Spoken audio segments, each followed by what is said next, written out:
c'est Sarah. On se retrouve aujourd'hui pour une nouvelle petite vidéo ASMR dans douceur. Et aujourd'hui, comme tu as pu le voir dans le titre, c'est une vidéo full chuchotement.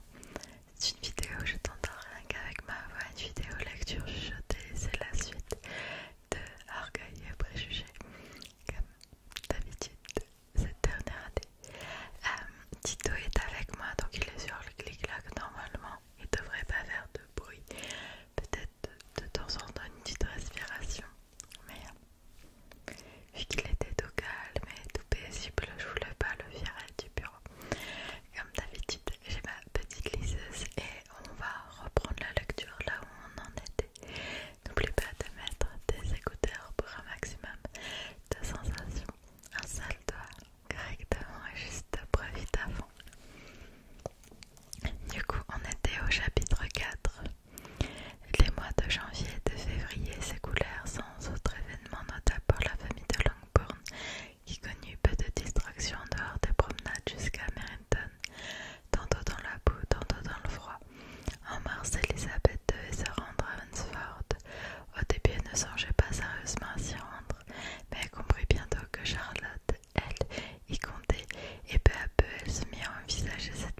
gentillesse. La journée se passa fort agréablement. La matinée fut consacrée à la frénésie des emplettes, la soirée au théâtre. Elisabeth fit en sorte de s'asseoir près de sa tante. Elles parlèrent d'abord de sa sœur et en réponse à ses questions détaillées, elle fut plus peinée qu'étonnée d'apprendre que même si Jane faisait tout son possible pour garder le moral, elle connaissait des périodes de découragement. Il était toutefois raisonnable de penser que tout rentrerait bientôt dans l'ordre. Mrs. Gardiner lui raconta également en détail la visite de Miss Bingley à Christchurch Street et lui répéta les diverses conversations qu'elle avait eues avec Jane et qui montraient que cette dernière avait du fond du cœur renoncé à renouer avec M. Bingley. Mrs. Gardiner taquina alors sa nièce en lui parlant de son abandon par Wickham et la félicita de faire si bonne figure. Mais, ma chère Elisabeth, ajouta-t-elle, quel genre de jeune fille est Miss King? Je serais navrée de penser que notre amie fût intéressée. Mais ma chère tante, quelle différence y a-t-il dans les affaires matrimoniales entre ceux qui agissent par prudence et ceux qui agissent par intérêt? Où finit la prévoyance et où commence l'appât du gain? À Noël dernier, tu avais peur qu'il ne m'épousât parce que cela aurait été une imprudence. Et maintenant tu veux le croire vénal parce qu'il essaie de séduire une jeune fille qui ne possède que 10 000 livres. Si tu me disais seulement quel genre de jeune fille Miss King, je saurais quoi penser. C'est une fille très bien, je crois. Je n'ai jamais entendu dire du mal d'elle. Mais il ne lui a pas accordé la moindre attention jusqu'à ce que la mort de son grand-père lui permît de disposer de cette fortune. Non, pourquoi l'aurait-il fait? S'il ne lui était pas permis de gagner mon affection parce que je n'avais pas d'argent, quelle raison aurait-il pu avoir de courtiser une jeune fille dont il n'avait que faire et qui était tout aussi pauvre que moi? Mais je trouve indélicat qu'il dirige son attention sur elle si rapidement après ce qui s'est produit. Un homme qui se trouve dans des circonstances difficiles n'a pas le temps de suivre les règles de cette étiquette élégante que les autres observent. Si elle n'y voit pas d'objection, pourquoi devrions-nous nous en offusquer? Ce n'est pas parce qu'elle ne trouve rien à objecter que cela justifie son comportement à lui. Cela montre simplement qu'il lui manque quelque chose, de la raison ou des sentiments. Eh bien, s'écria Elisabeth, vois les choses comme tu le veux. Fais de lui quelqu'un d'intéressé et d'elle une écervelée. Non, Lizzie, je me garde bien de faire ce genre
que l'ensemble parut bien tenu et confortable. Elisabeth fut incapable de lui donner satisfaction en manifestant le moindre regret. Elle était plutôt surprise de voir son amie si joyeuse aux côtés d'un pareil compagnon. Comme M. Collins disait des choses susceptibles d'embarrasser sa femme, ce qui n'était pas rare, elle ne pouvait s'empêcher d'observer Charlotte. À une ou deux reprises, elle discerna chez elle une légère rougeur, mais le plus souvent, Charlotte avait la sagesse de ne pas écouter. Après qu'il fut resté assis assez longtemps pour admirer chacun des meubles de la pièce, du buffet au pare-feu, et pour relater leur voyage ainsi que tout ce qui s'était passé à Londres, M. Collins les invita à faire un tour dans le jardin, vaste et harmonieux, qu'il tenait à entretenir lui-même. Le jardin était l'un de ses plaisirs les plus respectables. Elisabeth admirait Charlotte qui parlait sans rire des bienfaits physiques de cet exercice, en reconnaissant qu'elle l'y encourageait aussi souvent que possible. Il les conduisit ensuite dans toutes les allées et les contre-allées sans leur laisser le temps de formuler les compliments qu'ils réclamaient, et il attira leur attention sur chaque point de vue avec une exactitude où la beauté du paysage n'avait pas la moindre place. Il pouvait compter le nombre de champs dans chaque direction, leur dire combien il y avait d'arbres dans le bosquet le plus éloigné, mais de toutes les vues que pouvait ouvrir son jardin, le comté ou le royaume, aucune n'était comparable à la perspective qu'offrait sur Rosings, une ouverture dans la rangée d'arbres qui portait le parc, situé presque en face de sa demeure. C'était une belle bâtisse récente, bien avantageusement placée au sommet d'une hauteur. Après son jardin, M. Collins aurait voulu leur faire le tour de ces deux prés, mais les souliers des dames ne leur permettaient pas d'affronter un reste de gelée blanche et elles rebroussèrent donc chemin. Sir William lui tenant compagnie, Charlotte reconduisit sa sœur et son amie jusqu'à la maison, sans doute ravie d'avoir l'occasion de la faire visiter sans l'aide de son mari. Elle était plutôt petite, mais commode, bien construite, et chaque détail y avait été arrangé avec un soin et un sens pratique dont Elisabeth attribua tout le mérite à Charlotte. Lorsqu'on parvenait à oublier M. Collins, on s'y sentait vraiment à l'aise et à voir le plaisir manifeste qui prenait Charlotte. Elisabeth se dit qu'elle devait souvent l'oublier. Elle avait déjà appris que Lady Catherine était encore à la campagne. On en parla à nouveau pendant le dîner quand M. Collins se joignant à la conversation déclara: Miss Elisabeth, vous aurez l'honneur de voir Lady Catherine de Bourgh dimanche prochain